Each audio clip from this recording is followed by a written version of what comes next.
Sekarang, tim buzzer Anies Baswedan lagi sibuk nih konsolidasi dan berkolaborasi. Konsolidasi tim buzzer Anies dianggap penting karena pertarungan merebut suara publik di media online dan medsos. Emang sih, Anies sudah dideklarasikan sebagai bakal capres oleh Partai Nasdem. Tapi, untuk Anies sah jadi capres, suara Nasdem belum cukup. Anies masih butuh suara partai-partai lain untuk memenuhi presidensial threshold. Sekarang, Anies menggebu-gebu menggalang opini publik karena waktu terus berjalan mendekati Pilpres 2024. Konsolidasi tim buzzer Anies bocor ke publik karena keteledoran Musni Umar. Mantan Rektor Universitas Ibnu Khaldun keceplosan, cerita di akun Twitternya. Dia menuliskan dirinya bertemu dengan tim buzzer Anies. Di cuitan 22 Oktober, ia bilang, siang sampai sore hari ada latihan relawan digital Anies Baswedan. Latihan diadakan di Hotel Oasis Senen, Jakarta. Musni diundang Dr. Sulhan untuk hadir latihan sekaligus kasih sambutan. Kemudian, di cuitan 29 Oktober, Musni melaporkan hal lainnya. Ia dan Dr. Sulhan memfasilitasi pertemuan tim medsos Anies dengan relawan digital Anies.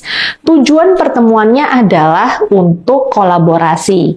Ternyata baru-baru ini cuitan Musni tanggal 29 Oktober dihapus. Tapi bukti screenshot cuitan sudah terlanjur netizen tahu. Kenapa dihapus? Jelas, karena cuitannya akan menjadi bumerang dan bisa mempermalukan. Pertama, ini bukti bahwa Musni Umar menjadi fasilitator tim buzzer Anies. Yang kedua, ini bukti bahwa Anies juga secara serius memelihara tim buzzer.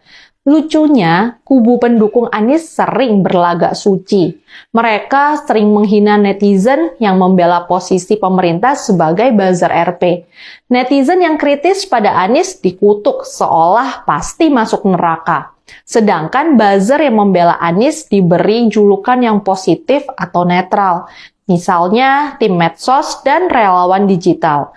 Mereka menolak disebut buzzer. Padahal perilaku dan aktivitasnya ya persis seperti buzzer biasa.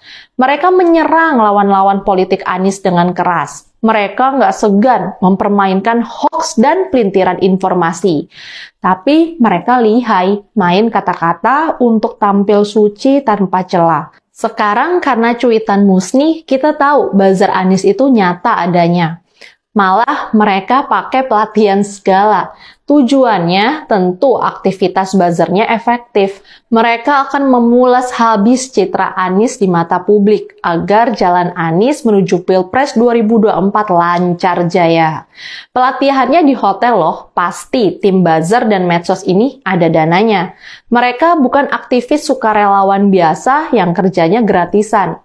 Pemanfaatan buzzer oleh Anies sebenarnya bukan baru sekarang saja. Setahun lalu, November 2021, Anies memiliki tim buzzer lain. Sekarang cukup istimewa karena pakai embel-embel agama. Tim buzzer ini dibentuk oleh Majelis Ulama Indonesia atau MUI DKI Jakarta.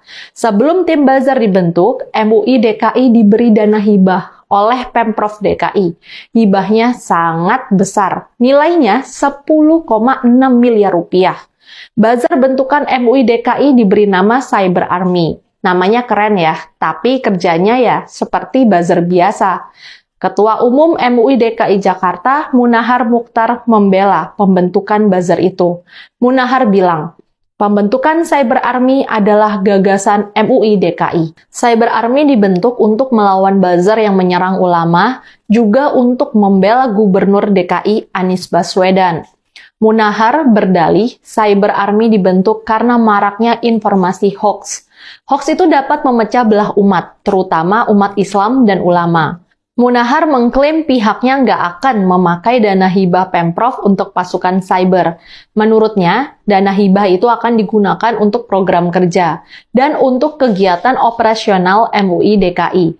Tapi, Wakil Sekjen PKB Lukman Hakim nggak percaya.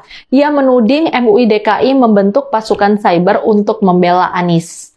Ini pasti nggak lepas dari hibah Pemprov DKI yang nilainya 10,6 miliar itu. Lukman menyayangkan merosotnya status lembaga MUI DKI Jakarta. MUI DKI telah menjadi subordinat kepentingan politik perorangan, kata Lukman. Dengan terungkapnya konsolidasi buzzer ini, kubu Anies sebaiknya terus terang saja. Nggak usah mengklaim diri paling benar atau paling suci. Kita nggak bisa melarang Anies membentuk tim buzzer. Tapi, buzzer tetap harus dikontrol agar tidak menyebar hoax. Saya, Rizka Putri, undur diri.